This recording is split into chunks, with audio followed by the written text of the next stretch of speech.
大家好，欢迎来到快乐手工。前几天呢，有位朋友给我这样子的一张图片哈，我呢觉得挺好看的。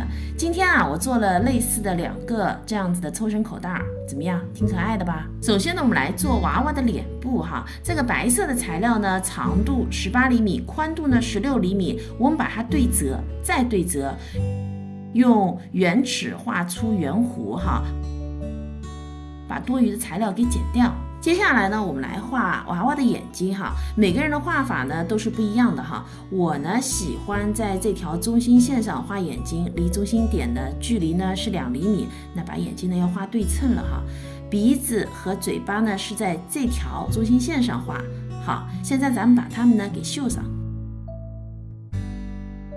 现在眼睛、鼻子、嘴巴呢都绣好了，接下来呢准备4份主体材料，这4份材料的尺寸呢是一样的，长25厘米，宽17厘米。现在要给这4份材料裁剪一下，我们把材料对折，然后把脸部的材料呢折回原来的形状，搁在这个位置，把圆弧呢给描下来，然后把这部分啊给剪掉。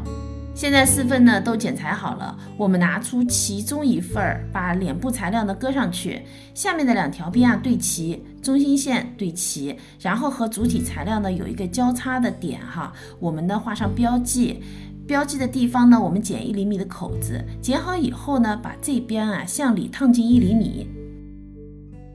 那这段呢我就烫好了，接下来呢我们把它搁在材料上面哈，主体材料上面，然后呢车住这条线。